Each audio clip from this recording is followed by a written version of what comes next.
Trixie, bleib hier!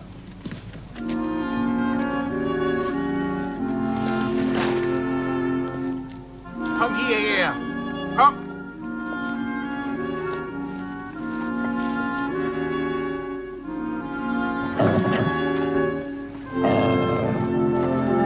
Geh weg!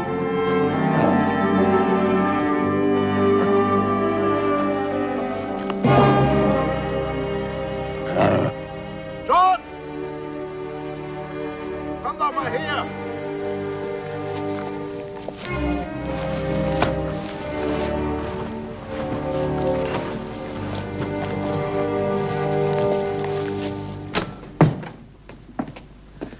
Machen Sie es gemütlich, Herr Pfarrer.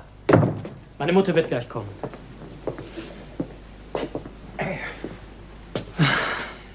Darf ich Ihnen schon Tee einschenken? Ah ja, danke, Herren.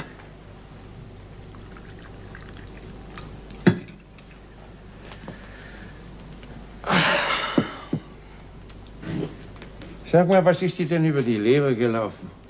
Und überhaupt, warum bist du hier und nicht bei deinem Bootsbauer? Ich habe vorhin hineingeschaut bei ihm und habe dich vermisst. Ich habe gerade mal wieder eine Aussprache mit Mutter hinter mir. Worum ging es denn diesmal? Es geht doch immer um dasselbe, dass ich eben zu oft beim Bootsbauer bin. Und nicht in Oxford, um mich auf eine glänzende Laufbahn als Premierminister oder Kronanwalt vorzubereiten. Dass ich nicht einmal in London in der City bin, um die Ruhmesleiter als Börsenmakler oder als Geschäftsmann emporzuklettern. Ist Pfarrer Brock schon da, Ellen? Ja, Mutter. Und dein missratener Sohn hat ihm sogar schon seinen Tee serviert. Herr Pfarrer, ich glaube, ich mache, dass ich wegkomme. Sonst kriege ich das Ganze in Ihrer Gegenwart nochmals zu hören. Auf Wiedersehen, Ellen. Herr Pfarrer, wie finden Sie denn mein Boot? Oh, wenn es mal fertig ist, kann es eine ganz hübsche Sache sein. Es wird die feinste Segelyacht, die jemals Ja, Salzwasser unterm Kiel hat. Darauf können Sie Gift nehmen. Ahoi! Ahoi! Guten Tag, Pfarrer Brock. Wie fühlen Sie sich heute, liebe Freunde? Sie haben mit Ellen gesprochen. Ja? Und fragen Sie dann, wie ich mich fühle. Ach, Ellen ist ein guter Junge. Das weiß ich. Aber er hat nichts im Kopf als seine Segelyacht und das, was er mit ihr unternehmen wird. Wer sind seine Freunde? Fischer, Matrosen, den Haufen junger Leute. Gesund, robust und laut. Ja, und genauso simpel und harmlos wie er selber. Was soll aus ihm werden, wenn ich nicht mehr bin? Machen Sie sich doch darüber keine Gedanken, liebe Freunde. Ich tu's aber. Und ich mache mir Tag und Nacht Vorwürfe. Mir und Ihnen. Als er klein war, da habe ich ihn verhätschelt. Ich könnte es entschuldigen, denn als ich hierher zog nach Somerset, da war er das Einzige, was mir geblieben war. Sie haben ihn auf meinen Wunsch erzogen, aber es ist Ihnen in all den Jahren nicht einmal gelungen, Ehrgeiz und höhere Interessen in ihm zu erwecken. Das muss ich Ihnen vorwerfen. Dass ich es immer wieder versucht habe, wissen Sie aber auch. Was soll aus ihm werden? Der Gedanke daran macht mich noch elender, als ich es ohnehin schon bin. Ellen wird immer durchkommen. Durchkommen, als ob das genügte. Es genügt. Jedenfalls für einen Menschen, der wie Ellen die höchst seltene Gabe der Zufriedenheit besitzt. Ich möchte Ihnen gerne etwas vorlesen. Ich möchte nichts vorgelesen haben. Ich möchte mit Ihnen über Ellen reden. Vielleicht kann ich es bald nicht mehr. Was hier in der Zeitung steht, betrifft Ellen. Glaube ich. Es ist eine Annonce, eine Bekanntmachung. Hören Sie zu. Ellen Armadale wird hiermit aufgefordert, sich persönlich oder schriftlich mit den Herren Hammack und Rich, Lincoln's Inn Fields, London, wegen einer für ihn äußerst wichtigen Angelegenheit in Verbindung zu setzen. Alle Personen, die Angaben über den derzeitigen Aufenthalt des oben genannten machen können, werden um Mitteilung gebeten. Es wird darauf hingewiesen, dass es sich bei dem Vermissten Ellen Armadale um einen jungen Mann von 25 Jahren handelt. Und dass diese Anzeige auf Wunsch seiner Verwandten und Freunde erfolgt.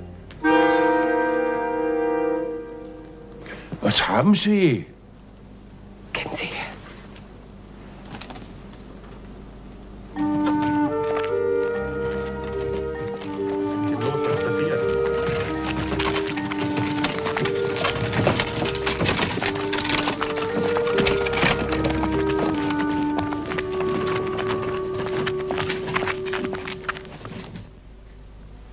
Nein. Diese Annonce betrifft uns nicht. Sind Sie ganz sicher? Der Name Armadale ist außerordentlich selten. Das ist mir bekannt. Aber mein Sohn ist jedenfalls nicht damit gemeint. Das Alter des Vermissten ist 25 und Ellen ist, wie Sie wissen, 26. Schon daraus geht hervor, dass die beiden nichts miteinander zu tun haben. Warum sehen Sie mich so an? Glauben Sie mir etwa nicht? Sie dürfen mich nicht missverstehen. Als Sie sich vor langer Zeit hier in diesem abgelegenen Fischerdorf niederließen, kamen Sie, nun, aus der großen Welt. Über Ihre Beweggründe haben Sie nie gesprochen und ich habe dieses Schweigen stets respektiert. Sie wissen, dass ich Sie immer verehrt habe. Und Sie wissen auch, dass ich Ellen nicht mehr lieben könnte, wenn ich sein leiblicher Vater wäre. Und um Ellens Willen frage ich Sie jetzt, ob Sie mir nicht doch etwas mitzuteilen haben. Für alle Fälle.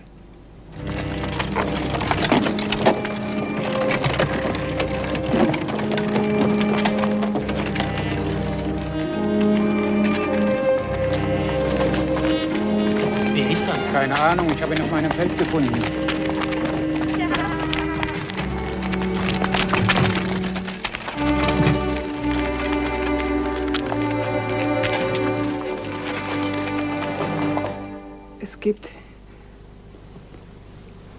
Es gibt 2 Armadales. 2? Sie meinen diesen und Ellen? Ja. Und ich bete zu Gott, dass Ellen von dem anderen in seinem ganzen Leben nie etwas hört und sieht. Und warum nicht? Es wäre grausam. Würde schrecklich enden. Haben Sie Ellen die Annonce gezeigt? Nein. Dann versprechen Sie mir, unter keinen Umständen mit ihm darüber zu reden. Sie können sich darauf verlassen. Ich möchte, dass Sie sie verbrennen. Hier, vor meinen Augen. Wenn Sie es wünschen.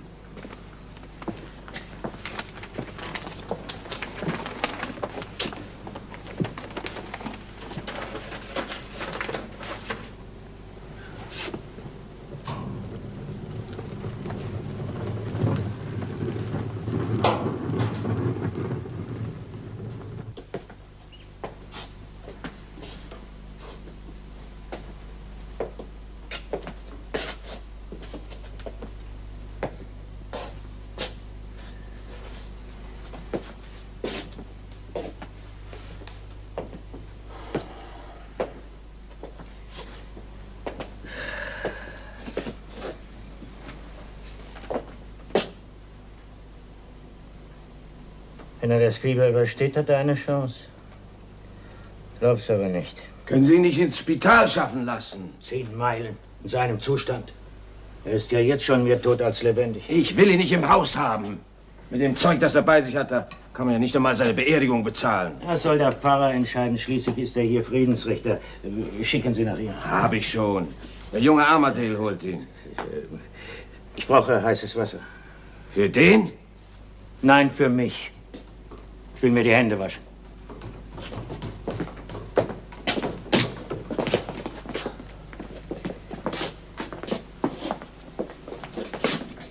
Doktor.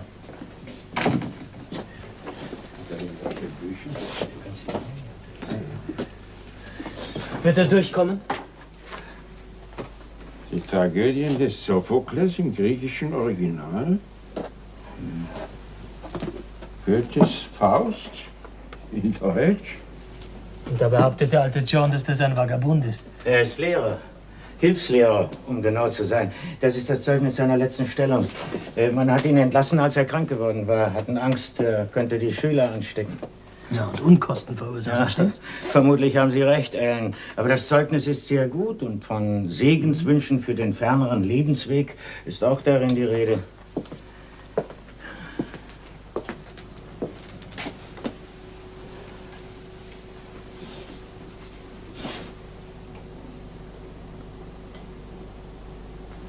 Wie heißt er eigentlich? Oh, sei es Midwinter. Oh, du lieber Himmel. Was ist denn das für ein grässlicher Name? Ozias Midwinter. Seine Eltern sollten sich schämen. Geben Sie her. Also wer bezahlt mich, wenn er hier bleibt? Ja, ich werde darüber nachdenken. Jetzt gleich, bitte. Ich krieg die Kammer jederzeit voll. Morgen ist Markt. Nochmal, das ist ja nicht mit anzuhören. Sie werden deswegen schon nicht verhungern. Von Worten werde ich nicht satt. Zahlen Sie doch. Ja, gut, tu ich auch. Ozias Midwinter geht auf meine Rechnung. Und die Ohren schneide ich Ihnen ab, wenn die Bude hier nicht geheizt ist. Oder in der Suppe das Rindfleisch fehlt. Meine Herren? Aber Ellen, warte doch. Du kommst zurück? Ja, ich glaube, ich habe vergessen, dem Doktor zu sagen, dass ich auch für seine Behandlung aufkomme. Also ich glaube, du hast vergessen, dass du für dein Boot schon viel mehr Geld ausgibst, als du dir eigentlich leisten kannst. Irgendjemand muss sich doch schließlich um den armen Kerl kümmern. Ja, schön und gut, aber das kann dich leicht 20 Pfund kosten. 20 Pfund sind überhaupt kein Problem. Wenn ich es nicht schaffe, gehe ich mit dem Hut herum und sammle. Ellen, warum tust du das? Du kennst doch diesen Ozias Midwinter gar nicht. Haben Sie sich mal sein Gesicht angesehen, Herr Pfarrer? Das passt überhaupt nicht hierher. Zu den langweiligen Leuten, mit denen man es hier jeden Tag zu tun hat. Alle trinken sie dasselbe Bier, rauchen denselben Tabak und alle reden sie immer über dasselbe. Ich habe das Gefühl, dieser Ozias Midwinter ist anders. Vielleicht ist er eine Art Abenteuer in meinem Leben. Abenteuer. Vielleicht ist das das richtige Wort, Ellen. Ein Abenteuer? Genannt Ozias Midwinter.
Was hast du?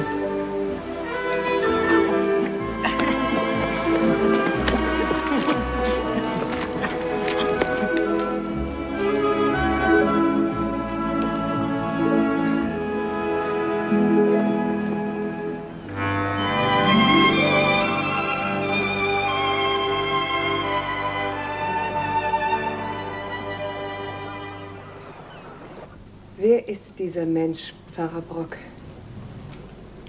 Niemand kann Ihnen da bessere Auskunft geben als Ellen. Er ist fast jeden Tag mit ihm zusammen. Ellen hat einen Narren an ihm gefressen. Sein neuer Freund ist offenbar eine Zeit lang zur See gefahren. Wahrscheinlich ist er deshalb so begeistert von ihm.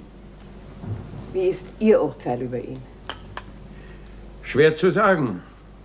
Beim ersten Mal wirkt er begreiflicherweise wenig vertrauenerweckend. Inzwischen war er beim Barbier. Jetzt macht er schon einen recht menschenähnlichen Eindruck.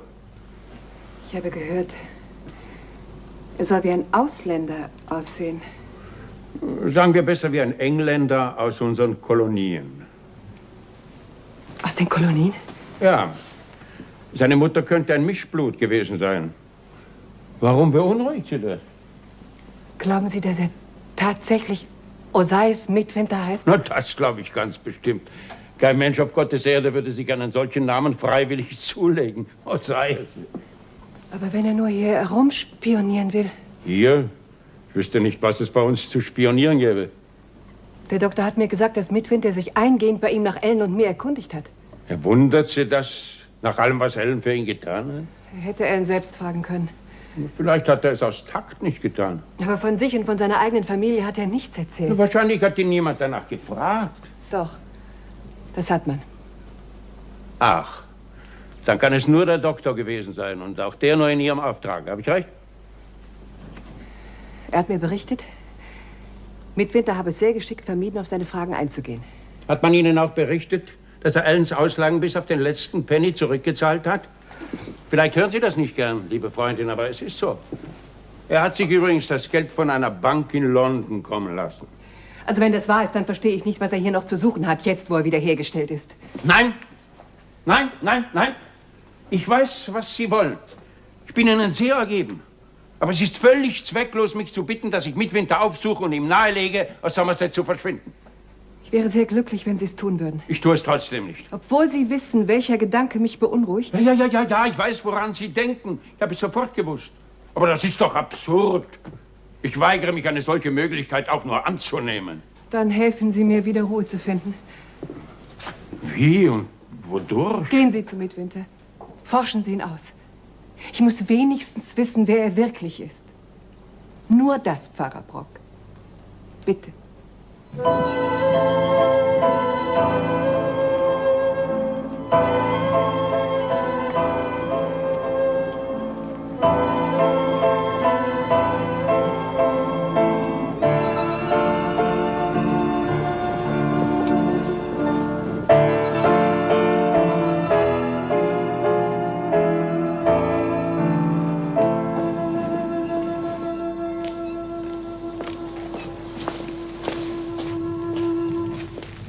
Herr Pfarrer? Ja, bitte. Entschuldigen Sie, aber ich bin fremd hier. Vielleicht können Sie mir helfen. Gern. Ich möchte zu Frau Armadale. Können Sie mir wohl sagen, wie ich hinkomme? Frau Armadales Haus liegt am Ortsrand.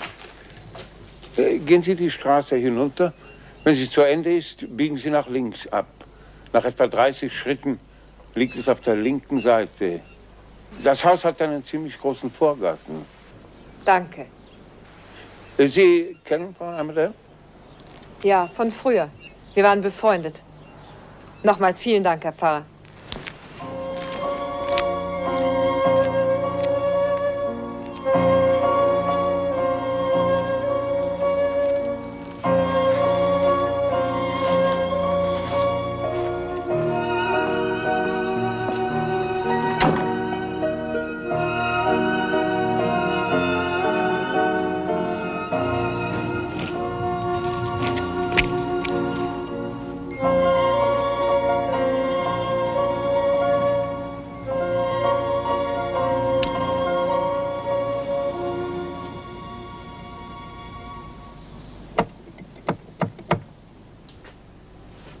Ich habe Sie erwartet, Herr Pfarrer. Sie haben mich erwartet? Ja. Sie waren heute schon einmal hier, nicht wahr? Mir ist klar geworden, dass ich eigentlich nie Gelegenheit hatte, richtig mit Ihnen zu sprechen. Und jetzt meinen Sie, wäre es die richtige Gelegenheit, weil Elle mit den Fischern hinausgefahren ist und nicht vor Tagesanbruch zurückkommen wird? Ich will nicht leugnen, dass das für den Besuch eine gewisse Rolle gespielt hat. Ist es Ihr eigener Wunsch, mit mir zu sprechen? Oder ist es der Wunsch einer anderen Person? Es ist doch mein Wunsch, Herr Midwinter. Ich werde Ihre Zeit nicht lange in Anspruch nehmen, Herr Pfarrer. Ich weiß, warum Sie gekommen sind. Und ich weiß auch, was Sie mir sagen wollen. Das wüssten Sie? Sie sind gekommen, um mir zu sagen, dass ich nach Ihrer Meinung nicht die richtige Gesellschaft für Ellen Armadale bin. Außerdem wünschen Sie zu erfahren, woher ich komme und wer ich bin. Um aufrichtig zu sein, ja, deswegen bin ich gekommen, Herr Midwinter. Und noch aus einem anderen Grunde, Herr Pfarrer. Sie sind gekommen, um mir nahezulegen, dass die beste Art, mich für Allens Hilfe erkenntlich zu zeigen, die sei, meine Beziehungen zu ihm zu beenden und zu verschwinden. Ja, darum wollte ich Sie bitten. Ich hätte allerdings nicht verschwinden gesagt, sondern abreisen.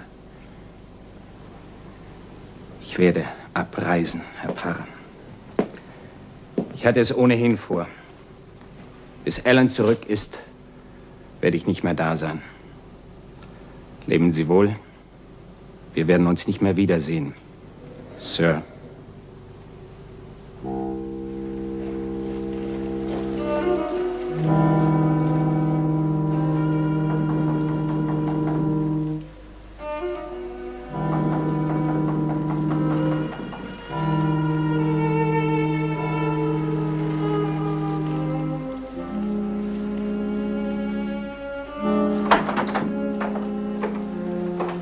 Sie sind's, Fletcher.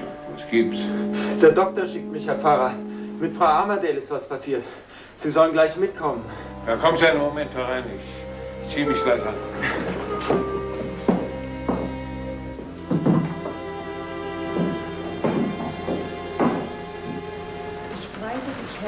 Sie hat einen Schlaganfall erlitten.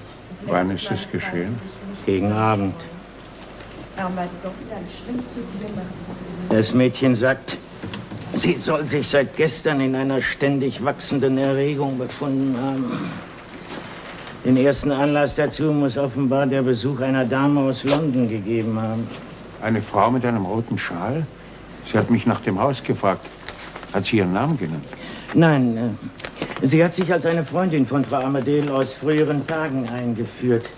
Als Frau Armadale sie sah, war ihr erstes, dass sie das Mädchen zu irgendwelchen Besorgungen aus dem Hause schickte. Und als das Mädchen zurückkam, da war die fremde Dame schon wieder fort. Frau Armadale soll die ganze Nacht kein Auge zugetan haben. Nächsten Morgen ist es dann nach der Heimkehr Ellens zu einer heftigen Auseinandersetzung zwischen Mutter und Sohn gekommen. Ellen war außer sich über die Abreise Midwinters. Midwinter hat ihm einen Zettel hinterlassen, da liegt er.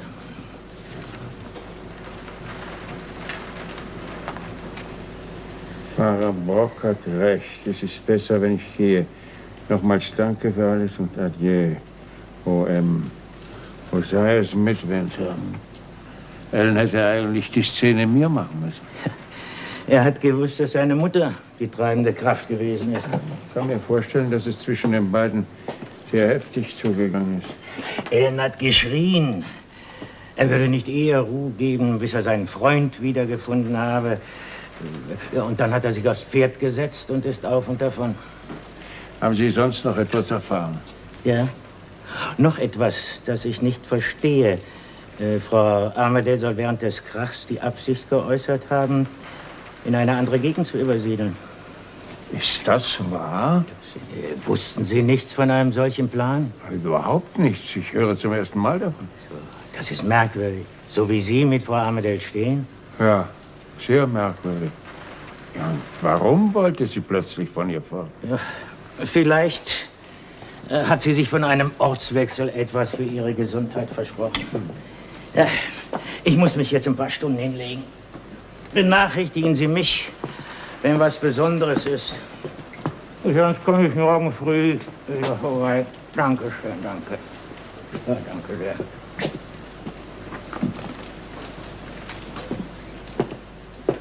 Wird sie durchkommen, Doktor? Nein. Ich hoffe, sie lebt wenigstens so lange, bis dieser Hitzkopf von Ellen zurück ist. Herr Pfarrer, seien Sie nicht überrascht, wenn sie nicht reden kann. Das Sprachzentrum ist betroffen.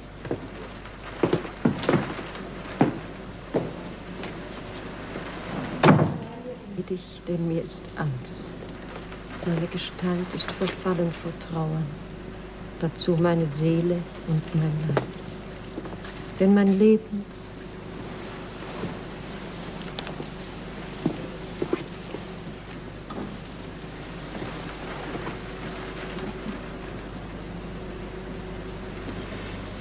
Ich weiß. Sie wollen mir etwas sagen. Ich habe gehört, dass Sie Streit mit Ellen hatten. Und ich habe auch erfahren, dass eine fremde Frau Sie besucht hat, gestern. Und dass dieser Besuch Sie sehr erregt hat. Ist das so? Ich habe das Gefühl, dass ich Ellens wegen mehr über diese Frau wissen sollte. Ich werde also Fragen stellen. Ist Ihnen das recht? Hat diese Frau etwas mit ihrem früheren Leben zu tun? Mit jenen Erinnerungen, von denen Sie mir einmal sagten, dass sie für Sie schmerzlich und schrecklich wären? Ja, aber diese Frau hat sich als Ihre Freundin bezeichnet. Sie betrachten sie also als Ihre Feindin. Ich habe diese Frau auf der Straße getroffen. Ich konnte ihr Gesicht durch den Schleier nicht erkennen. Aber nicht nur ihrer Kleidung wegen, sondern wegen ihrer Haltung, ihrer Art, sich zu bewegen und so weiter, wirkte sie sehr vornehm auf mich. Gut, ich habe mich also getäuscht. Da muss ich mich fragen, was diese Frau dazu veranlasst haben kann, Sie zu besuchen. Was wollte sie? Was kann sie gewollt haben? Von Ihnen, von der sie doch wohl wusste, dass Sie nicht Ihre Freundin sind. Lassen Sie mich raten. Hat sie Geld gewollt? Ah. Und Sie haben es ihr gegeben? Ich habe gehört, dass Sie Ellen dazu bewegen wollten, mit Ihnen von hier fortzugehen. Hängt dieser Wunsch mit dem Besuch zusammen? Wollten Sie von hier fort, weil diese Frau eine Gefahr darstellt? Für Sie oder für Ellen? Mary? Was ist denn Mary? Hören Sie mich noch, Mary? Ah, ist da etwas, was ich haben soll? Hier im Sekretär.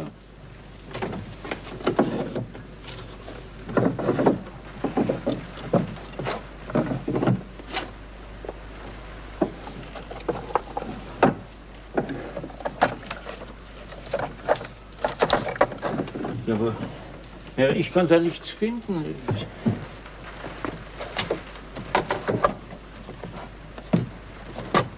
Ah.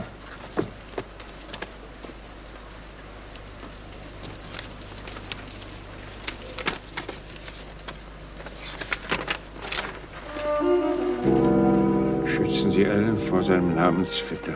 Schützen Sie ihn vor der Frau mit dem roten Schal.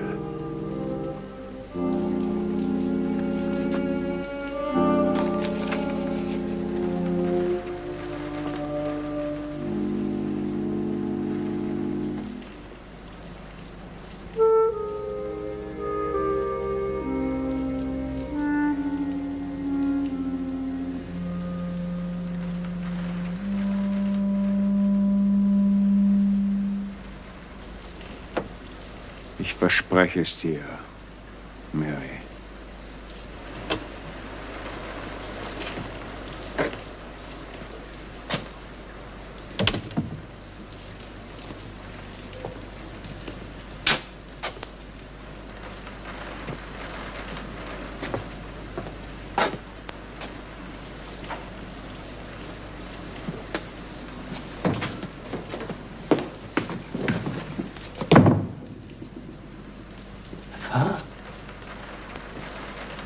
Was machen Sie denn hier?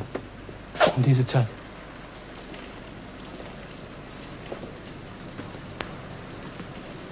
Hast du deinen Freund gefunden? Ja? Das habe ich. Und wenn Mutter sich dagegen sperren sollte, dass er wieder hierher kommt, dann gehe ich zu ihm. Deine Adresse habe ich. Das ist sehr schön.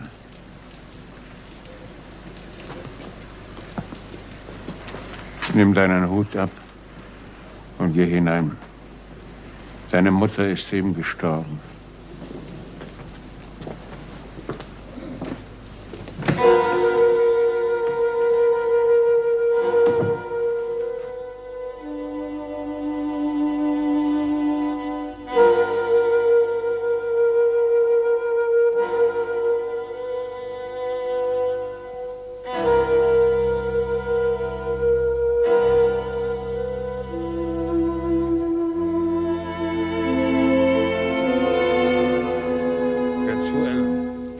Ich muss dir ins Gewissen reden. So wie du zurzeit lebst, geht das nicht weiter. Ich weiß, dass du dich grämst. Aber du brauchst dir keine Vorwürfe zu machen. Du hast keine Schuld am Tod deiner Mutter. Ich weiß, du warst oft unbeherrscht. Aber nicht dein ärgster Feind, wenn du einen hättest, dürfte behaupten, du habest sie zu wenig geliebt. Sie fehlt mir so. Es ist alles durcheinander seit ihrem Tod. Ich weiß nicht mehr, was ich mit mir anfangen soll.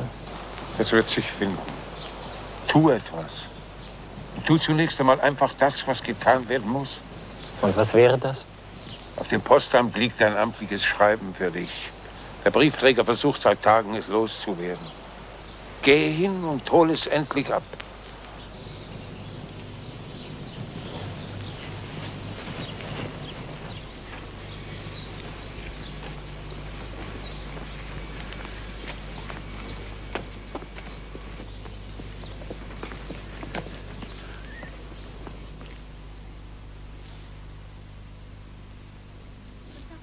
Ah, guten Tag, Mary.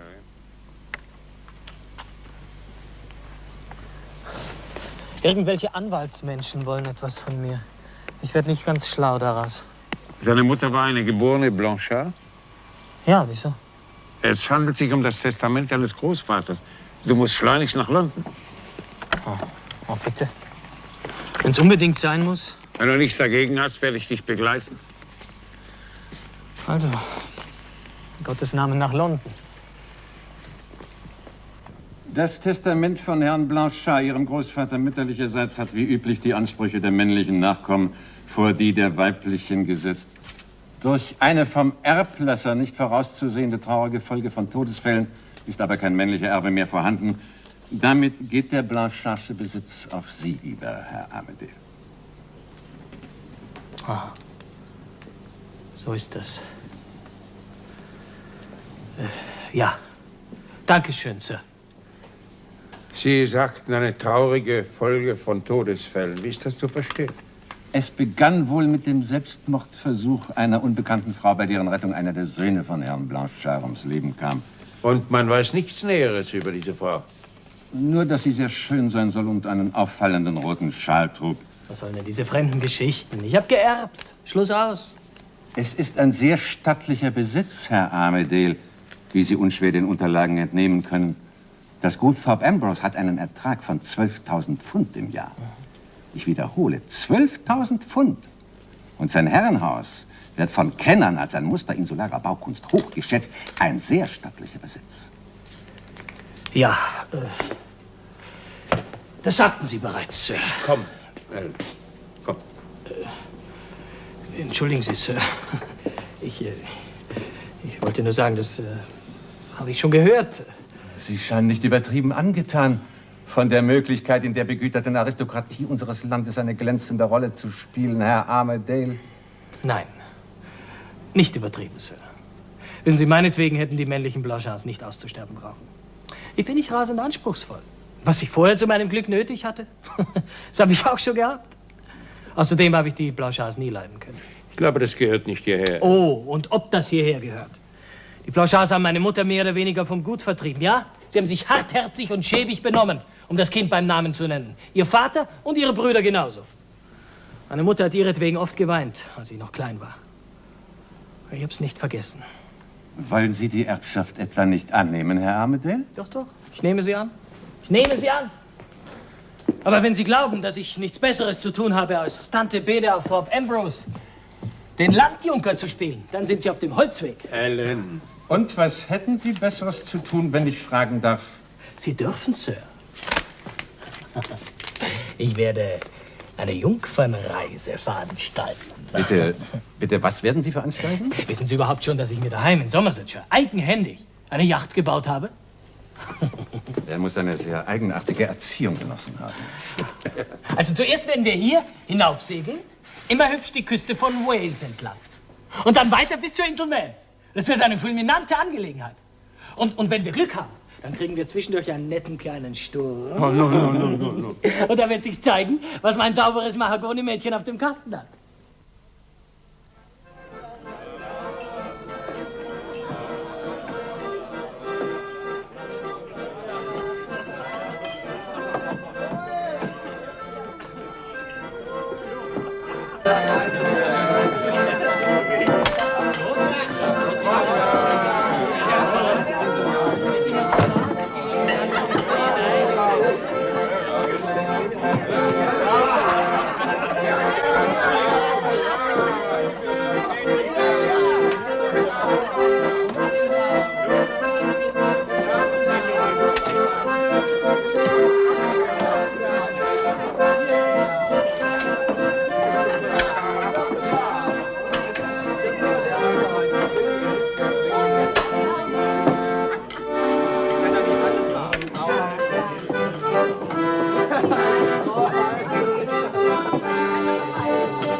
scheinen gut gelaunt zu sein, Herr Pfarrer.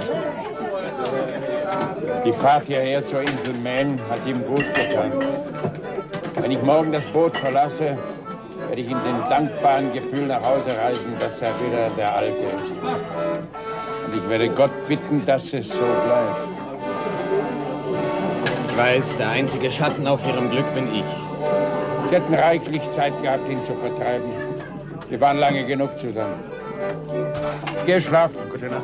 Gute Nacht.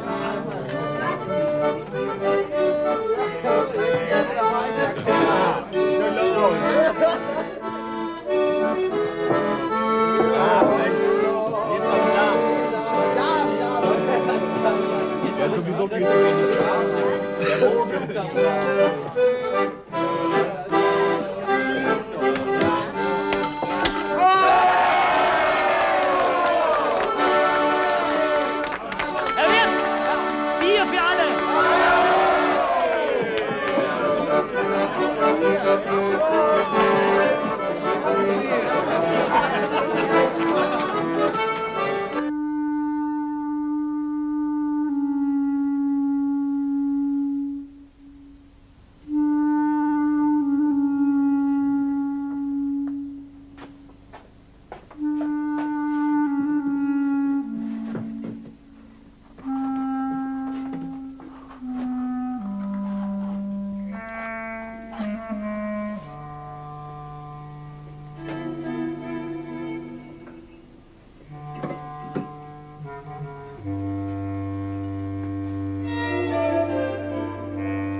Zeugen gesucht. An alle Behörden, Küster, Totengräber und sonstige Personen.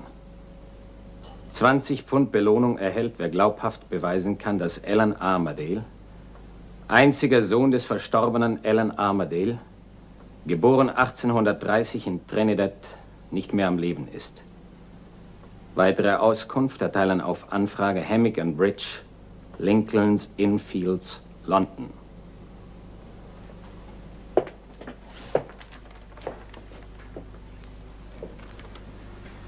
Sind Sie zufrieden, Herr Pfarrer? Geben Sie her.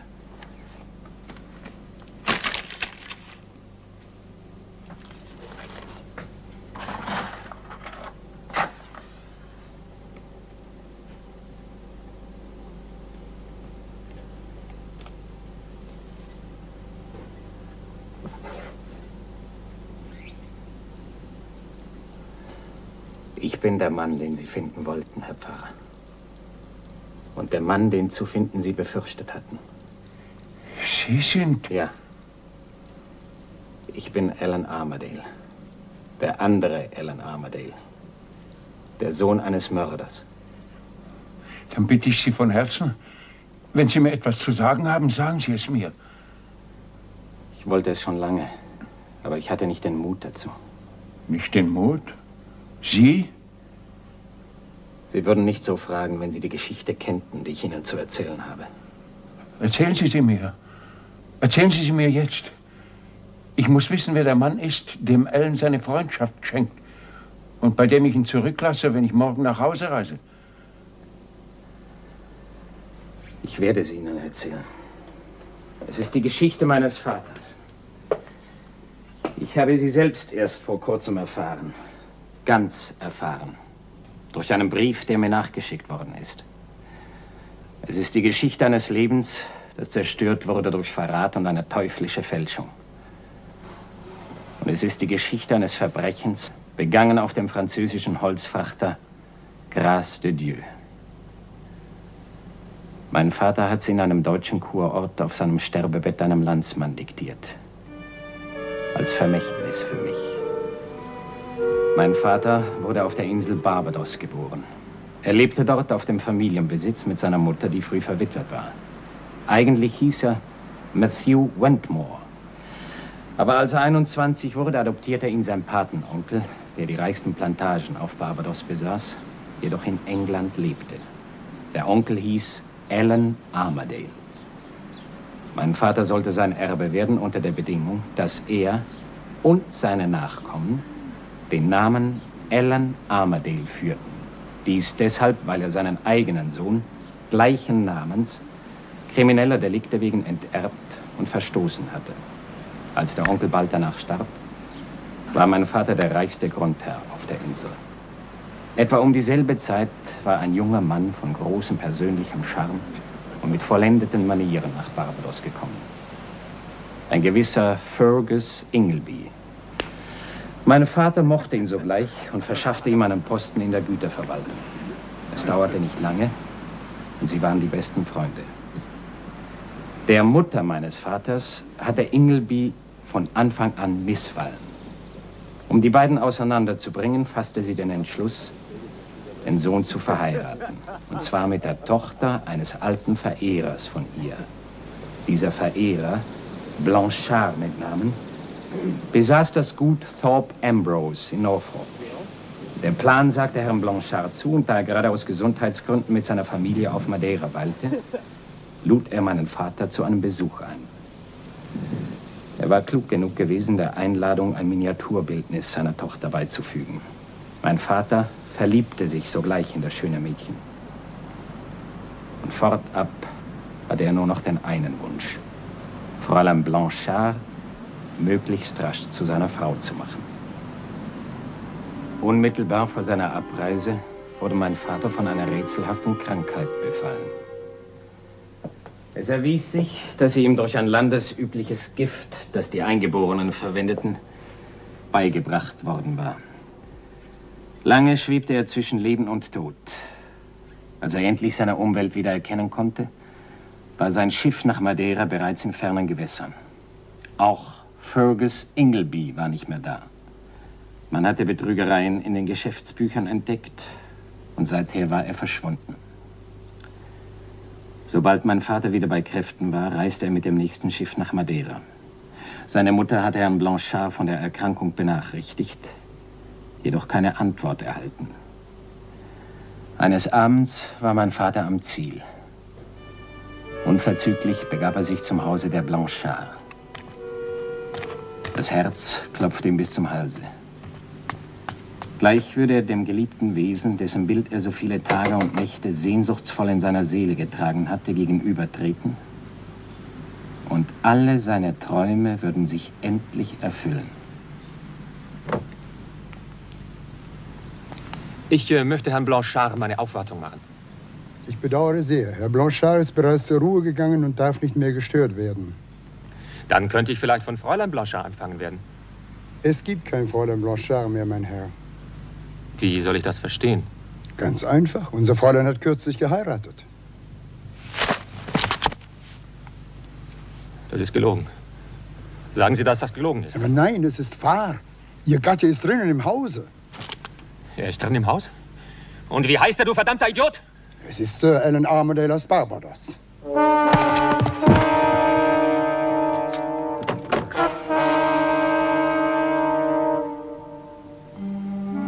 Sein Freund, Fergus Ingleby, war kein anderer als der verstoßene Sohn seines Patenonkels.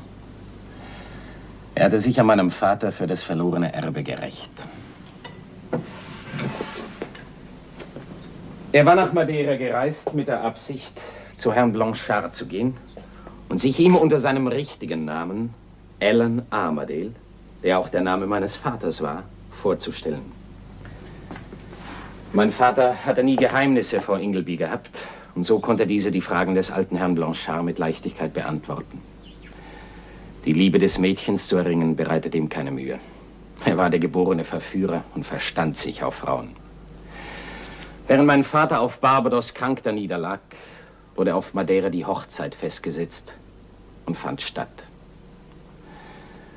Für meinen Vater war der Aufenthalt auf Madeira eine Hölle. Denn alle seine Versuche, Ingelbys habhaft zu werden, schlugen fehl. Denn durch sein Erscheinen gewarnt, verließ dieser Mensch das Haus seiner Schwiegereltern nicht mehr. Und wann immer mein Vater dort auftauchte, wurde er abgewiesen. Schließlich gelang es ihm aber, durch die Vermittlung des anglikanischen Geistlichen, Herrn Blanchard einen Brief zu übermitteln. Und jetzt wurde mein Vater vorgelassen. Ein Diener führte ihn in den Salon. Und dort erlebte er eine Szene, die er sein Leben lang nicht mehr vergessen sollte. Denn sie enthüllte ihm nicht nur die ganze Gemeinheit Ingelbys, sondern sie zeigte ihm auch, wie sehr es diesem verworfenen Menschen gelungen war, seine Frau in seine verbrecherischen Machenschaften zu verstricken und Verzweiflung über eine glückliche Familie zu bringen. Was Sie mir geschrieben haben, Herr Armadale, hat mir die schwärzesten Stunden meines Daseins bereitet. Ich habe meine Tochter an einen Schurken verloren. Mein Name ist befleckt. Ich hatte gehofft, an diesem Ort meine Gesundheit wiederzugewinnen. Ich verlasse ihn in Unehre und als gebrochener Mann.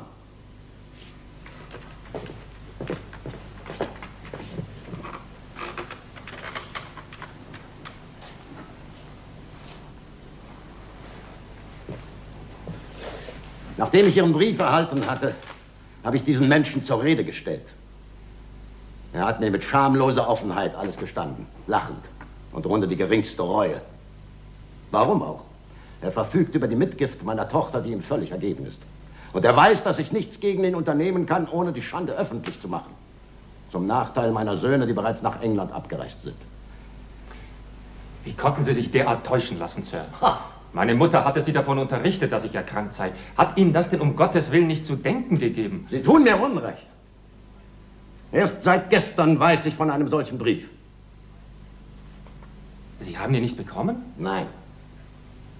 Ich hatte meinerseits Ihrer Mutter eine Einladung zur Hochzeit geschickt. Hat sie diese Einladung bekommen? Nein. Und warum nicht? Ich werde es Ihnen sagen. Ich bin nahezu blind und habe die Einladung diktieren müssen. Wem habe ich sie diktiert? Meiner Tochter. Und nun dürfen Sie raten, was geschehen musste, damit keiner der Briefe sein Ziel erreichte. Wollen Sie damit behaupten, dass Ihre Tochter... Ja, genau das behaupte ich. Meine eigene Tochter hat beide Briefe verschwinden lassen. Unterschlagen. Das kann ich nicht glauben. Sie müssen aber. Inzwischen nämlich hatte jener Herr ihr die Wahrheit über seine Person gesagt. Er musste es. Und er konnte es wagen, weil er der Liebe seiner Braut sicher sein durfte. Aber es kommt noch viel besser, mein Freund. Bei der Unterschlagung ist es nicht geblieben. Auf meine Einladung musste ja auch noch eine Antwort ihrer Mutter erfolgen, in der sie ihr Fernbleiben von der Hochzeit entschuldigt, aber dem Brautpaar ihren Segen gab. Wollen Sie sie sehen? Bitte. Hier ist sie.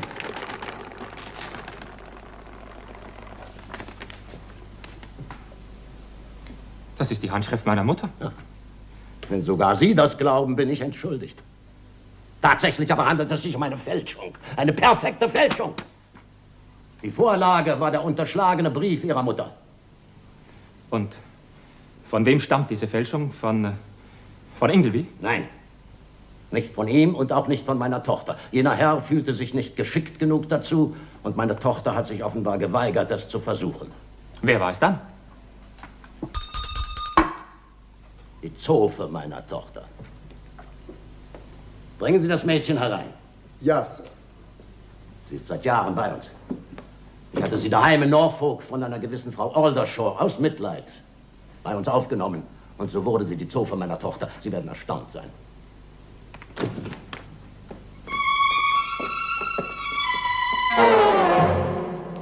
Dieses Kind? Ja, dieses Kind. Ein Wunderkind. Ein Prachtexemplar frühreifer Verschlagenheit. Wie alt bist du? 12, Sir. Sag dem Herrn, dass du es getan hast. Ja, ich hab's getan, Sir. Da hören Sie es selbst. Werfen Sie sie in die Gosse, wo sie hergekommen ist. Und der Himmel schütze den, der sie aus Erbarmen dort wieder aufliest. Ja, Sir. Ist mein Herr Schwiegersohn draußen? Er wartet im Vorzimmer, Sir. Schicken Sie ihn herein.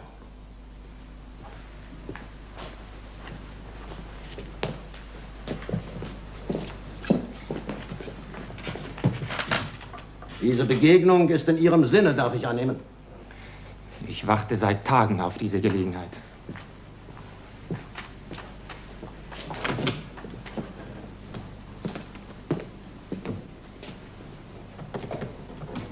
Welch ein Wiedersehen.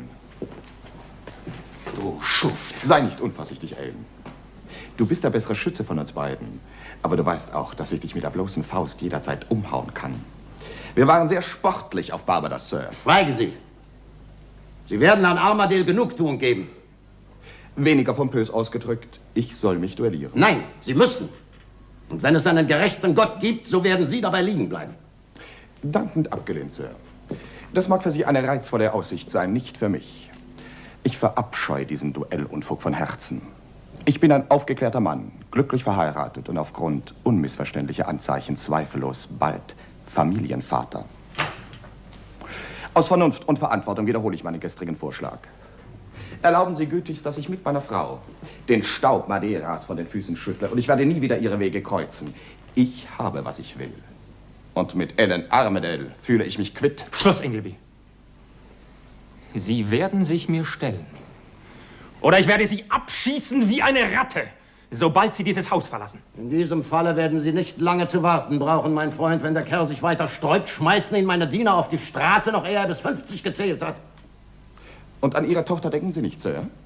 Ich habe keine Tochter mehr. Entscheiden Sie sich. Gut. Ich akzeptiere Ihr geistloses Duell. Schicken Sie mir Ihren Sekundanten. Und seien Sie versichert, dass ich mir die allergrößte Mühe geben werde, meine Frau nicht zur Witwe zu machen. Als Austragungsort war eine einsame Wiese einige Meilen außerhalb der Stadt vereinbart worden. Dort wartete mein Vater auf seinen Gegner. Lange über die vereinbarte Zeit. Schließlich erschien ein Bote. Er bat ihn um Geduld. Der Wagen des Herrn habe einen kleinen Unfall gehabt, werde aber repariert und so bald als möglich eintreffen. Nachdem mein Vater noch einmal fast 2 Stunden gewartet hatte, wurde ihm zur Gewissheit, dass er von Ingleby abermals hereingelegt worden war. Herr Blanchard, zu dem er sich unverzüglich begab, sagte ihm, dass Ingleby, wie um die Duellabmachung einzuhalten, das Haus rechtzeitig verlassen hatte. In einem unbeobachteten Moment war ihm dann seine Frau unter Mitnahme ihres Schmucks und einiger Wertpapiere gefolgt. Der nächste Weg führte meinen Vater zum Hafen. Der Hafenmeister bestätigte seinen Verdacht. Aus der Schiffsliste ersah er, dass das junge Paar sich frühmorgens auf dem für Lissabon bestimmten französischen Holzfrachter Grâce de Dieu eingeschifft und mit ihm abgesegelt war. Unverzüglich fasste mein Vater den Entschluss, Ingleby zu verfolgen. Da er über seemännische Kenntnisse verfügte, gelang es ihm, auf einem ebenfalls nach Portugal abgehenden, leichten Segler anzuheuern. Er schätzte, dass sie noch vor dem schweren Holzfrachter in Lissabon eintreffen würden. Es kam jedoch anders. Am späten Abend brach ein wüster Gewittersturm los. Der Segler kam ohne Schaden davon. Aber gegen Mitternacht meldete ihnen ein Kanonenschuss: Schiff in Seenot. Es war die Grâce de Dieu. Sie setzten Boote aus. Die Besatzung konnte gerettet werden, auch die junge Frau, Inglebys Frau. Kaum an Bord schrie sie jedoch unaufhörlich nach ihrem Mann, der bisher noch nicht gefunden worden war. Freiwillige wurden gesucht, um noch einmal auf das gestrandete Schiff zurückzukehren. Mein Vater meldete sich sofort. Und er war der Mann, dem die Aufgabe zufiel, das Schiff nach Ingleby zu durchsuchen.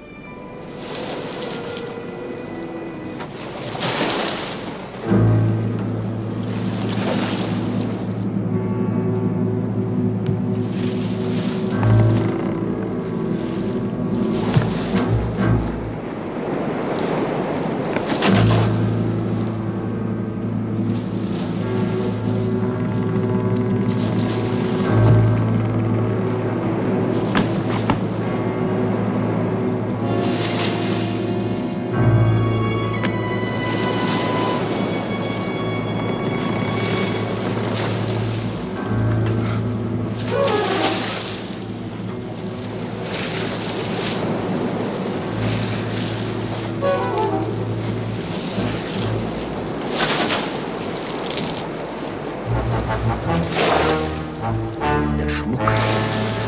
Ich muss ihn finden.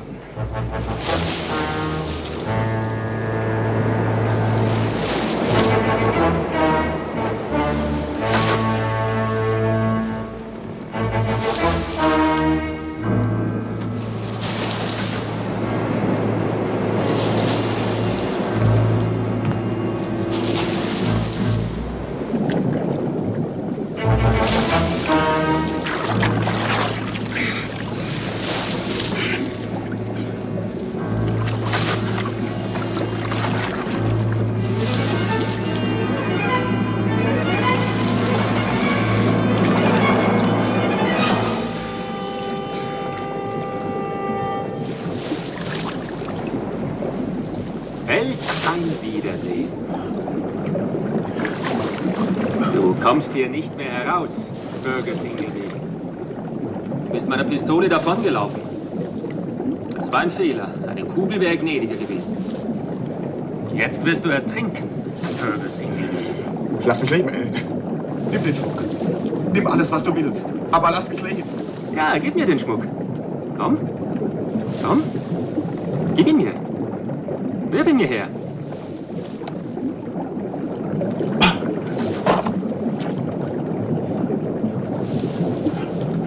Lass mich leben, Ellen. Bitte. Bitte. Oh, jetzt ist sie doch ins Wasser gefallen. Ich werde dich jetzt verlassen und die Tür verriegeln. Du wirst ertrinken, Fergus Ingleby. Ellen! Adieu, Ingleby. Jetzt sind wir quitt. Ellen!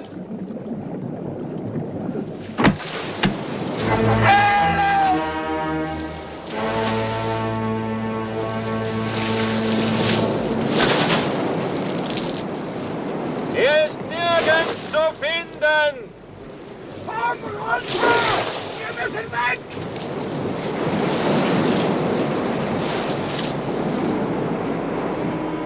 Wochen später, bei der Bergung der Grâce de Dieu, wurde die Tat entdeckt.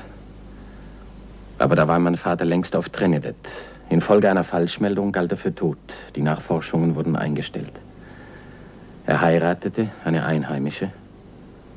Und ein Jahr später kam ich zur Welt. Und kurz darauf erfuhr mein Vater zu seinem Entsetzen, dass die Witwe Inglebys tatsächlich auch einen Sohn geboren hatte. Mit demselben Namen wie ich. Alan? Ja. Alan Armadale. Und jetzt hören Sie meines Vaters letzte Worte. Sie sind mir wie mit einer Flammenschrift in die Seele geschrieben. Mit ihnen endet meines Vaters Testament.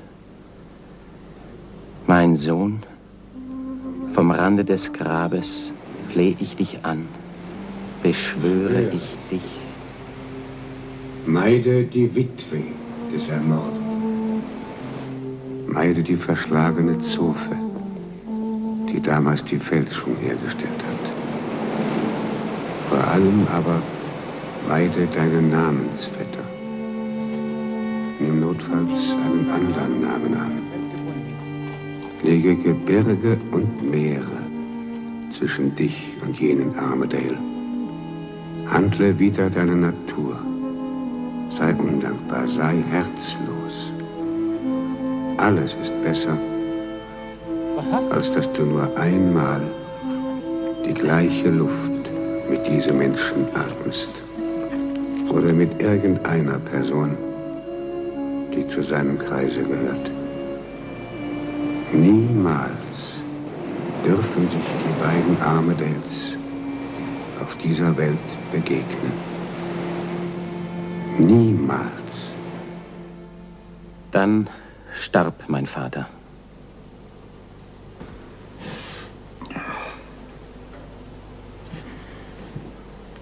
Sagen Sie mir auch etwas über sich, Herr Midwinter. Meine Mutter hat wieder geheiratet. Die Sklavenemanzipation ruinierte unseren Besitz. Ein Rest davon ist in Papieren angelegt. Ich kann Abhebungen machen. Seit einiger Zeit. Und wovon haben Sie vorher gelebt? Was war vorher? Nichts, woran ich mich erinnern möchte. Oder zu viel, als dass ich es je ganz vergessen könnte. Sagen Sie es mir. Meiner Mutter war ich im Wege und mein Stiefvater hasste mich. Ich lief von zu Hause weg und bin ungefähr alles gewesen, was ein schutzloses Kind und ein armer Teufel sein kann. Begleiter eines alten Landstreichers, dessen Namen ich jetzt trage. Schiffsjunge, Matrose, Hausknecht, Herrschaftsdiener, Angestellter in einer Buchhandlung, Hilfslehrer. Ich will mich kurz fassen, Herr Pfarrer. Hätte ich für jeden Schmerz, für jedes Elend, für jede Demütigung und für jede Erfahrung eine Narbe auf meiner Haut. Ich wäre so verunstaltet, dass mich meine eigene Mutter nicht erkennen würde. Das ist alles. Und nun stellen Sie die Frage, die Ihnen auf der Zunge liegt und auf der Seele. Können Sie Gedanken lesen?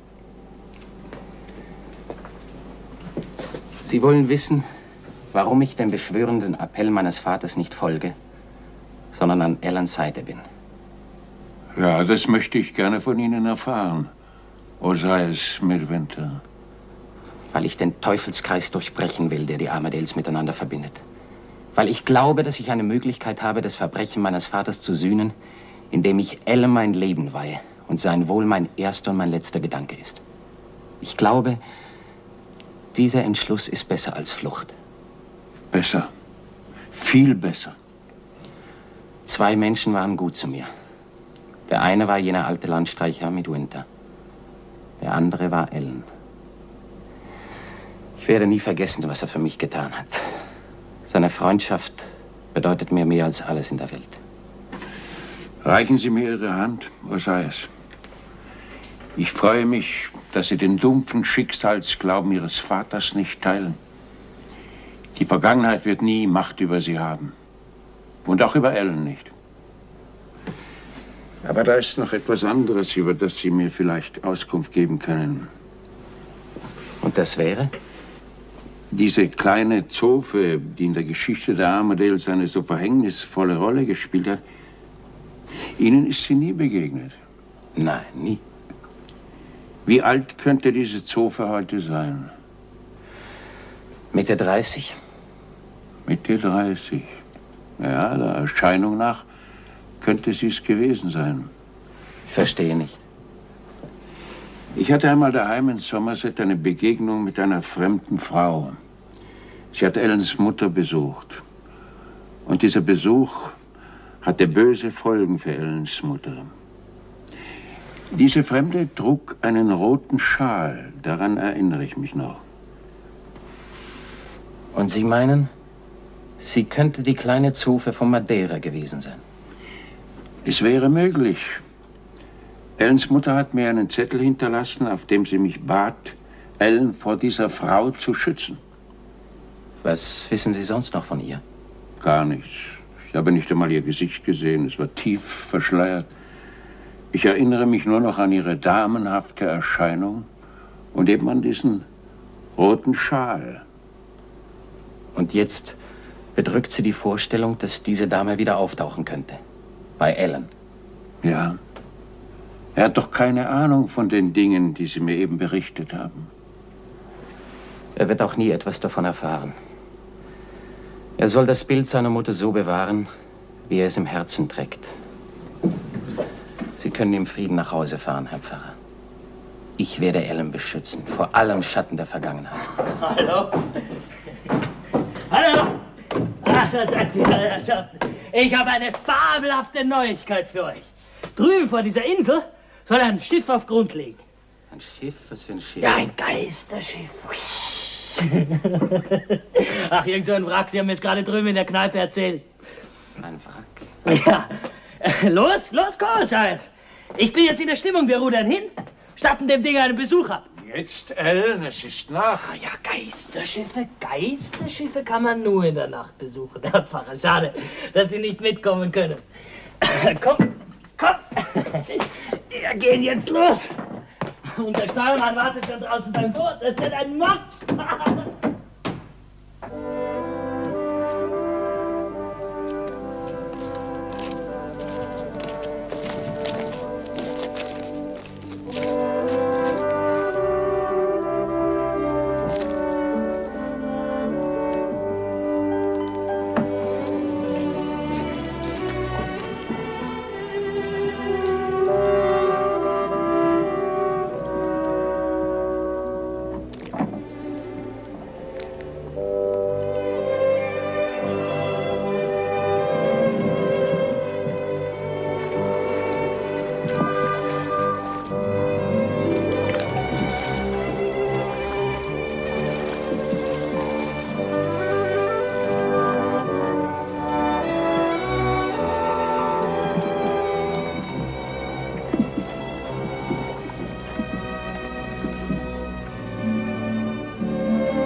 Einen Moment, Johnny. Sie gehören doch zur Besatzung von der Amadeus Yacht, oder? Was dagegen, Mister? Nein, ganz im Gegenteil. Ich wäre für ein paar Auskünfte dankbar. Los, Mister. Wohin fährt Herr Armadale? Rüber zu einem Wrack. Und dann? Und dann bringen wir seine Yacht nach Somersetshire. Was heißt wir, Johnny? Na, wir, die Besatzung. Ohne Herrn Armadale. Und wohin begibt sich Herr Armadale? Nach London. Dort wird der Pfarrer Brock treffen, habe ich gehört. Und dann fährt er wohl mit Herrn Midwinter nach Norfolk aufs Gut. Weißt du vielleicht noch etwas, Johnny? Ja, dass Sie Glück haben, dass ich weg muss. Ihr Pfund ist in Ordnung, Mister, aber falls es Ihnen noch niemand gesagt hat, Sie haben eine Visage zum Reinschlagen.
Zuerst.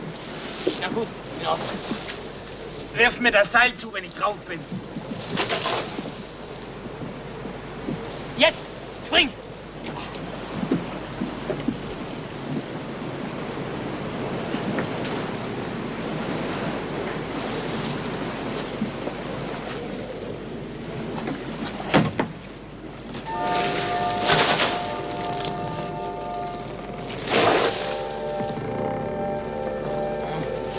Sieht ja toll aus. Offen gestanden, ich habe mir die ganze Chose etwas romantischer vorgestellt.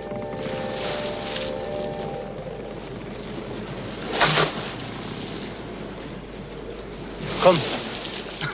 Komm! Vielleicht finden wir doch noch was.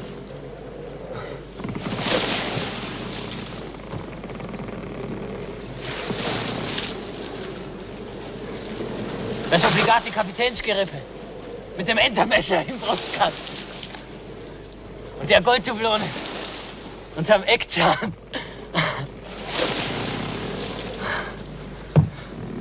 Möchte wirklich wissen, was das für ein Kahn ist. Ein französischer Holzfrachter. Woher weißt du das?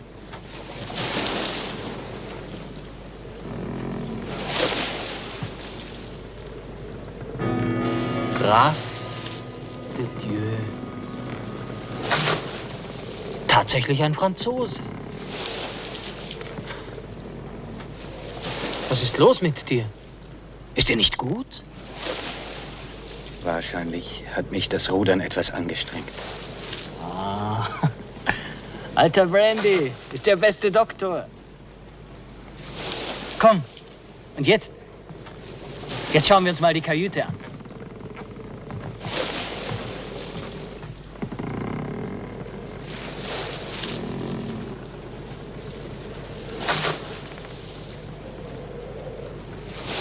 Puh, voller Wasser und stinkt wie wer weiß nicht was. Und dafür haben wir uns jetzt eine Stunde die Lunge aus dem Leib gerudert.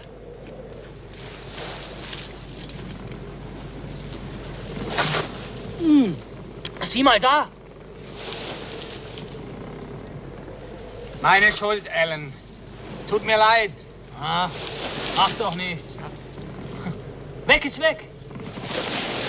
Die Jungs werden uns schon wieder von hier runterholen, wenn sie merken, dass wir nicht zurück sind.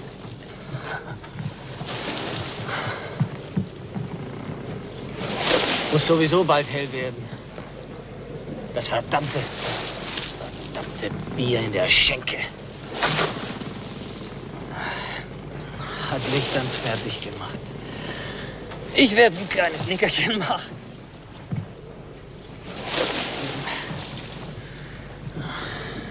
Osias, falls wir absaufen, weck mich vor.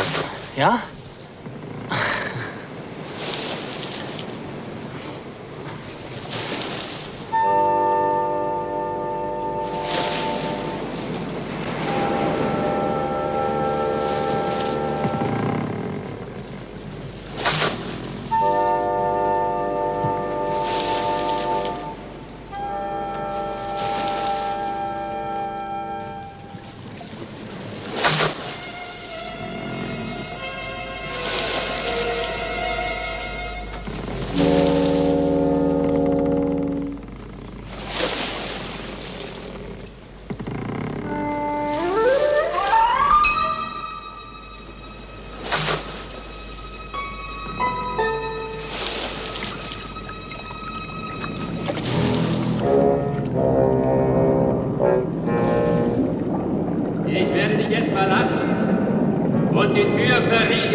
Hast du so geschrien? Nein. Wieso? Mir war, als hätte irgendjemand meinen Namen gerufen. Davon bin ich aufgewacht. Na, sowas.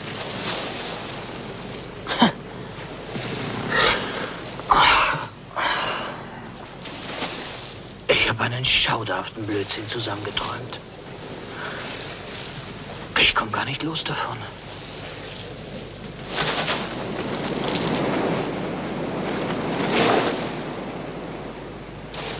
Was hast du geträumt, Ellen? Kannst du dich noch daran erinnern?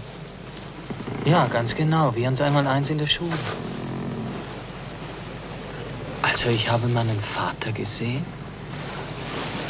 Er hat mich schweigend bei der Hand genommen. Es war in einer Kajüte.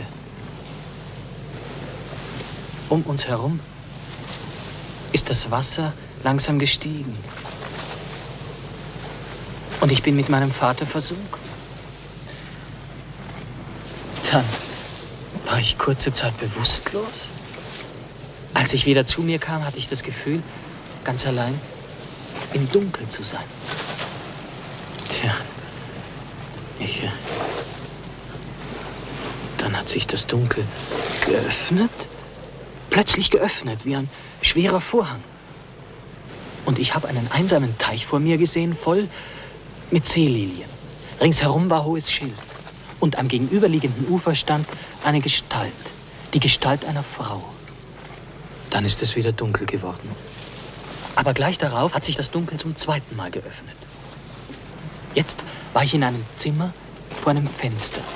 Das einzige Dekorationsstück war eine Statue, die auf einer Säule unmittelbar neben mir stand. Durch das Fenster sah ich auf Rasenflächen und Blumenrabatten.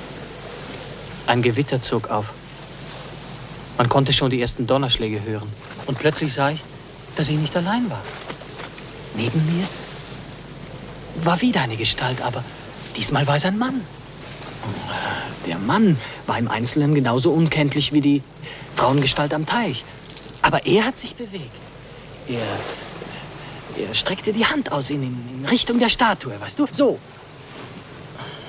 Und die Statue ist heruntergefallen und ist zerbrochen. Sie ist zerbrochen? Ja. Was? Was war das für eine Statue?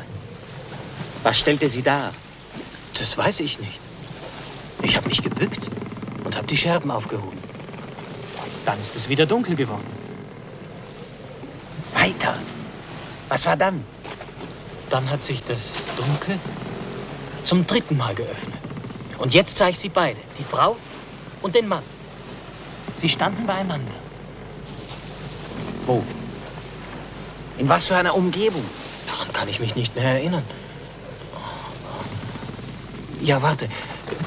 Der Mann stand näher bei mir als die Frau. Und ich hörte ein Geräusch, so als würde etwas eingegossen. Die Frau berührte mit der einen Hand den Mann und reichte mit der anderen ein Glas. Er hat es genommen, es mir gegeben. Ich habe einen Schluck getrunken. Im selben Moment ist mir ganz schwarz vor den Augen geworden und ich habe das Bewusstsein verloren. Und dann? Nichts mehr. Ich hörte meinen Namen schreien und bin aufgewacht. Gott sei Dank.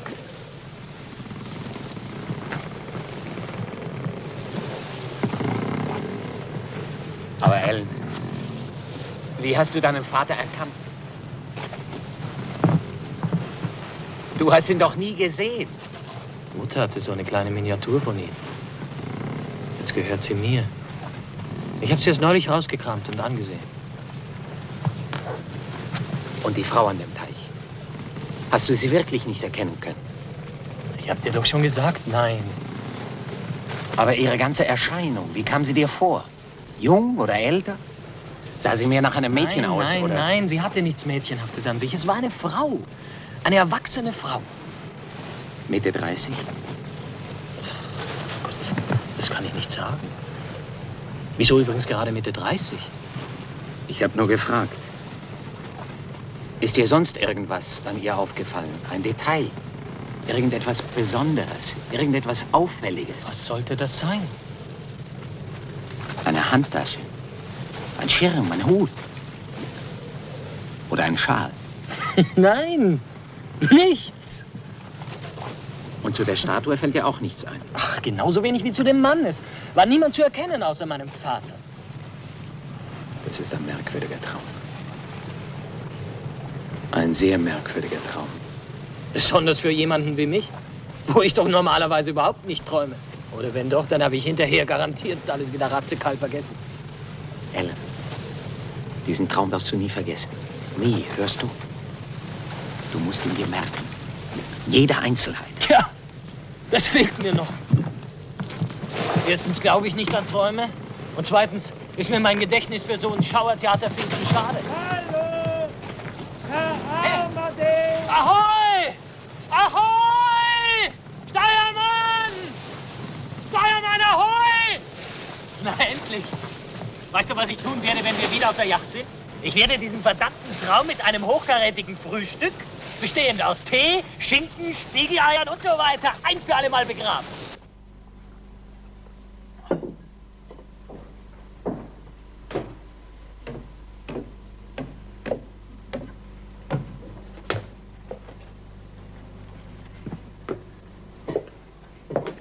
Darfst du mir gratulieren? Wozu?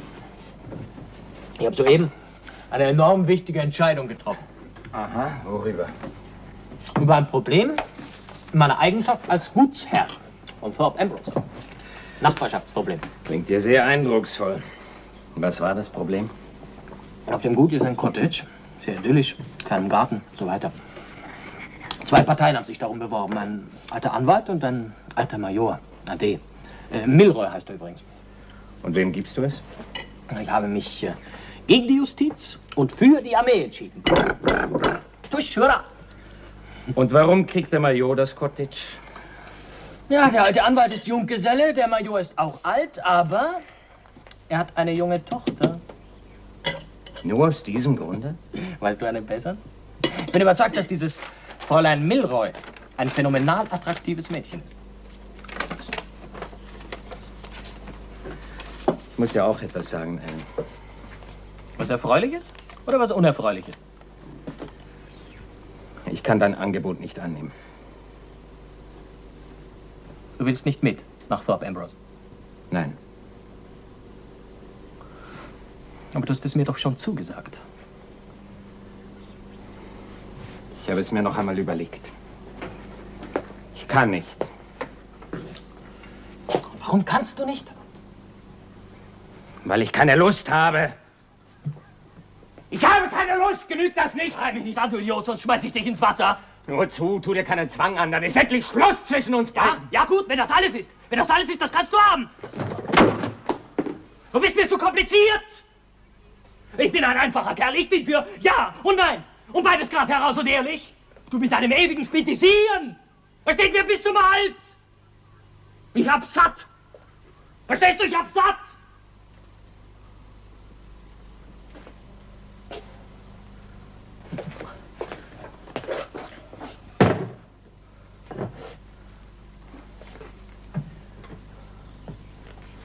Ja, es tut mir leid, Osiris. Ist ja widerlich. Fast hätten wir uns noch geprügelt. Ja. Warum willst du nicht mit? Habe ich was falsch gemacht?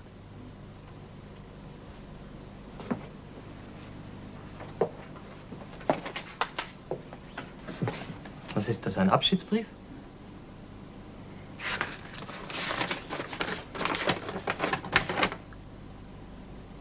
Du hast meinen Traum aufgeschrieben. Ja. Warum? Hat der was mit deinem Entschluss zu tun? Du hältst meinen Traum für eine Warnung. Übernatürliche Mächte. Ne? Wer warnt dich davor, dich mit gewissen Personen einzulassen? Weil sie mir Unheil bringen. Weil sie dein Leben, dein Glück und deine Zukunft bedrohen. Ach, die Frau am Teich zum Beispiel. Zum Beispiel. Ja, aber demnach müsste sie sich zu gegebener Zeit als ein reales Wesen aus Fleisch und Blut entpuppen und als ein äußerst verführerisches noch dazu. Damit ich mich dann in sie verliebe und am Nasenring einer unseligen Leidenschaft zur Schlachtbank geschleift werde. Was? Du wirst ihr begegnen und sie wird dir Unglück bringen. Das klingt ja so, als ob du sie schon kennen würdest.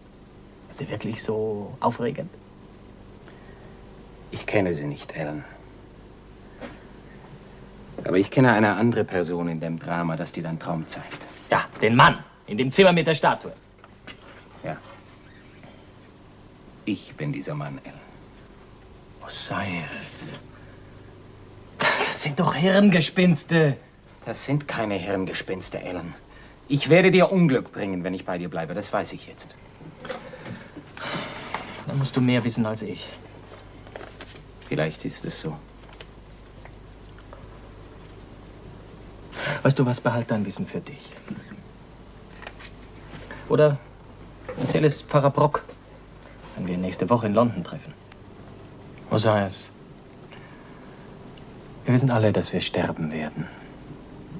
Aber gnädigerweise wissen wir nicht wann. Sprich nie mehr wieder von dem Traum. Wir werden nach Thorpe Ambrose gehen. Dort werden wir zusammenbleiben. Und wenn irgendein Unglück kommt, dann ist es mir eigentlich lieber, es geschieht durch dich, als durch einen anderen. Was geschehen soll, wird schon geschehen.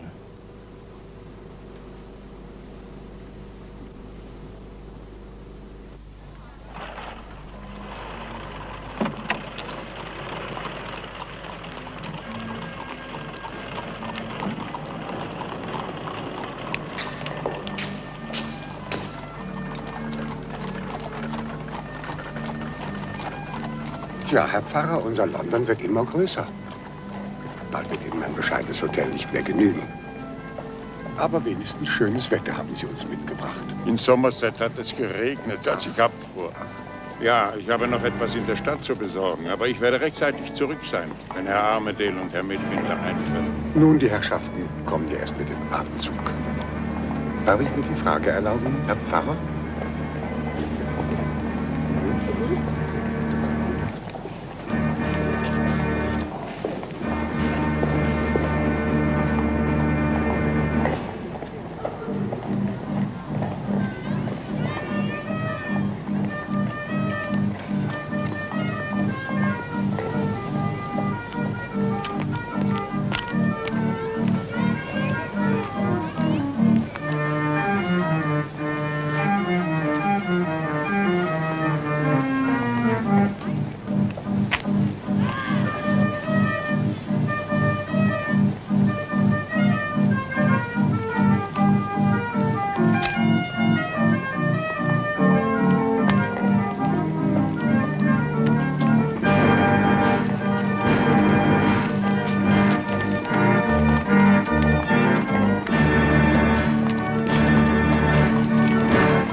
Was haben Sie über Thorpe Ambrose in Erfahrung gebracht, Bashwood?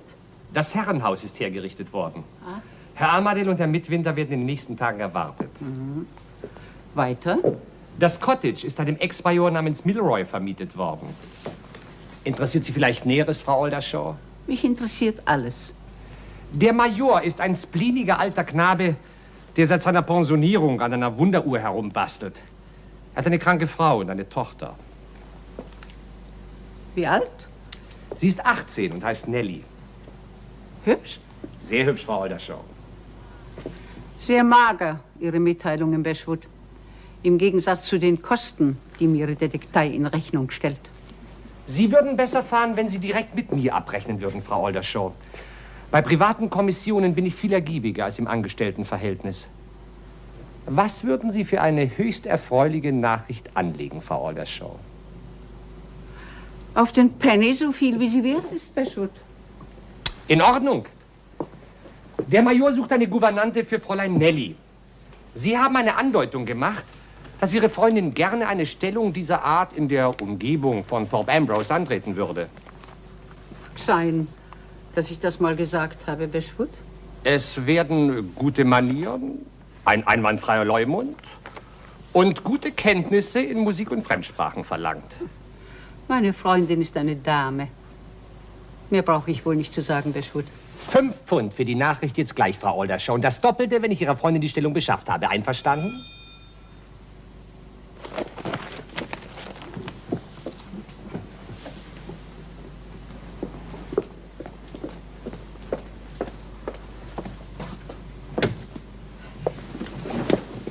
Kann ich Sie sprechen? Ja, gleich.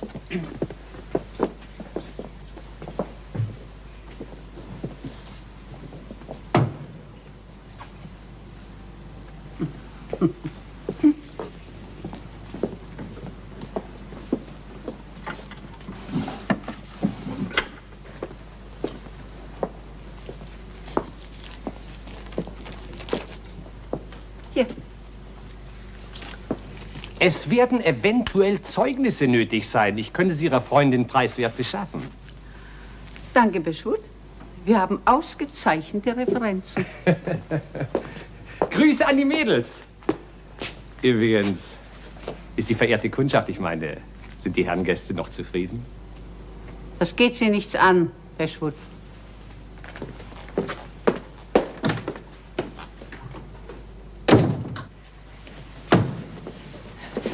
Mir ist etwas Unangenehmes passiert. Das sehe ich dir an. Ich habe den komischen Pfarrer aus Somersetshire wieder getroffen. Und? Er hat mich von seinem Hotel aus gesehen, als ich in einen Hutladen ging. Als ich rauskam, stand er da. Ich war so überrascht, dass ich zugab, dieselbe zu sein, die ihn in seinem Dorf nach Frau Armadale gefragt hat. Wieso hat er dich erkannt? Ich habe dasselbe Kleid an wie damals und den roten Schal. Dann würde ich so nicht mehr herumlaufen. Ach, das nützt jetzt auch nichts mehr. Hat er dein Gesicht gesehen? Damals nicht und heute nicht. Zum Glück gehe ich ja nicht mehr unverschleiert an die Öffentlichkeit. Seit der grässlichen Geschichte damals. Hast du ihm deinen Namen genannt? Ja, leider. Welchen? Manuel. Ungeschickt. Hast du ihm eine Adresse angegeben? Ja, die vom Doktor. Ich könnte mich ohrfeigen. Wozu hast du sie ihm gesagt? Ich war überrumpelt und in einer Art Panik. Ja, das habe ich schon kapiert. Er kommt aber auch auf den Gedanken, ausgerechnet diesem Pfarrer in London zu begegnen. Besser in London als anderswo. Die Sache muss erledigt werden, ein für alle Mal. Aber wie? Wenn wir den geistlichen Herrn nicht zuvorkommen, steht er heute Abend an der Tür des Doktors und fragt nach einer Frau Manuel, die hier gar nicht wohnt. Das würde dich erst recht verdächtig machen.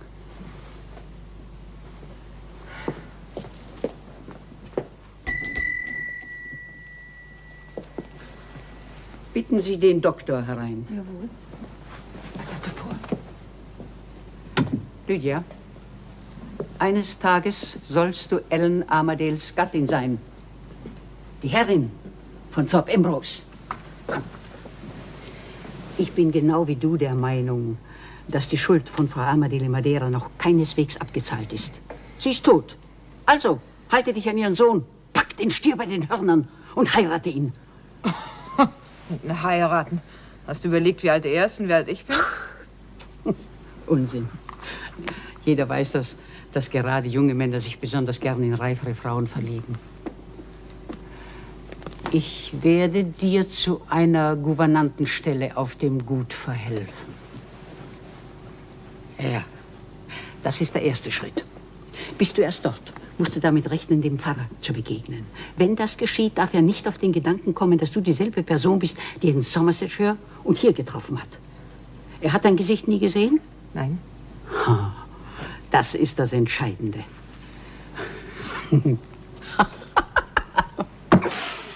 Wir werden ihn ausmanövrieren. Nach allen Regeln der Kunst. Kennst du sein Hotel? Ja, warum? Weil der Pfarrer Besuch bekommen wird. Von ihm. Bitte? Doktor, könnten Sie meinen, dass Lydia Ihre Frau ist? Für ein paar Stunden, meine ich. Aber gewiss, meine Liebe.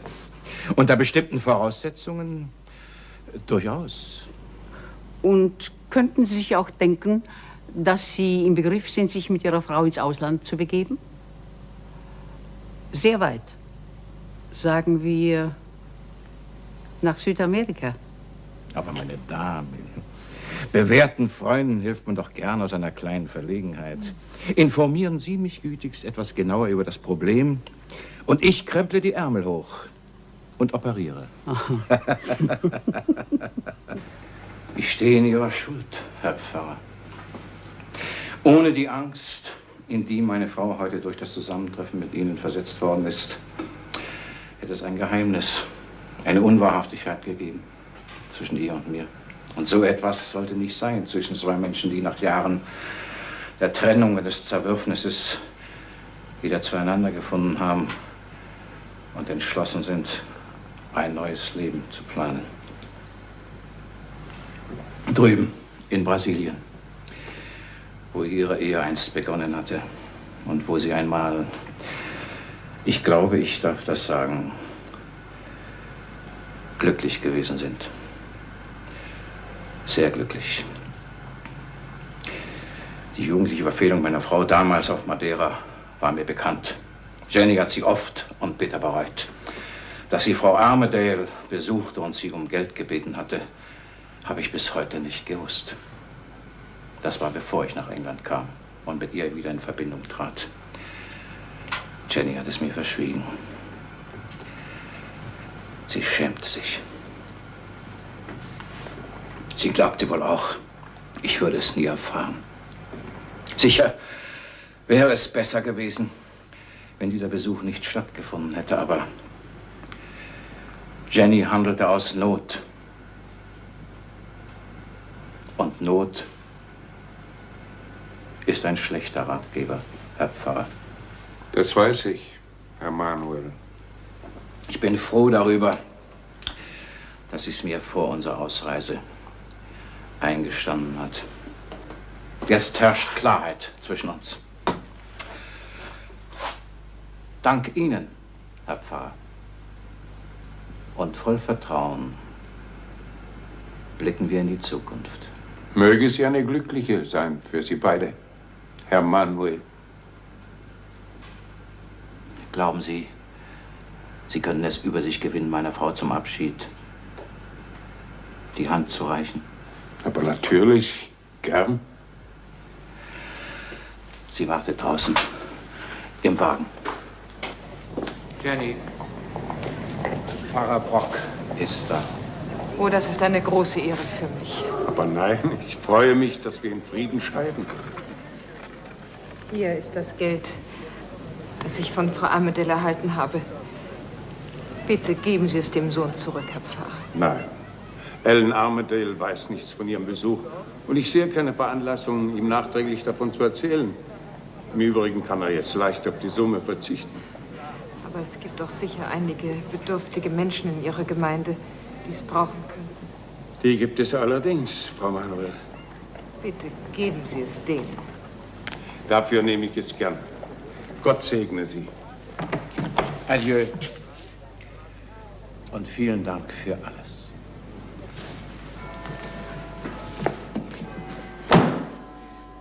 Auf Auf Wiedersehen, Herr Pfarrer. Gute Reise und Glück auf den Weg.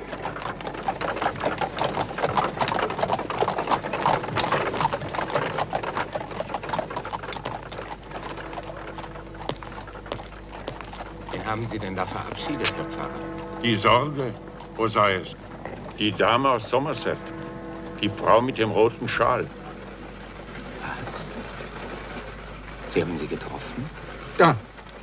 Alles hat sich aufgeklärt. Sie reist mit ihrem Mann nach Brasilien. Jetzt brauchen wir uns Ellens wegen keine Gedanken mehr zu machen. Ach, Gottes Wege sind wunderbar, mein lieber Junge. Mir ist so froh ums Herz, ich könnte vor Freude weinen. Jetzt kann ich leichten Herzens nach Somerset zurückfahren und euch beide allein lassen.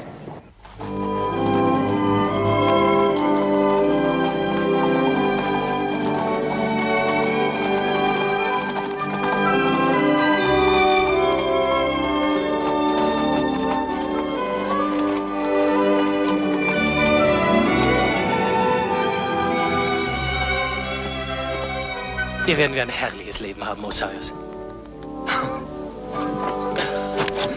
Fahren Sie weiter.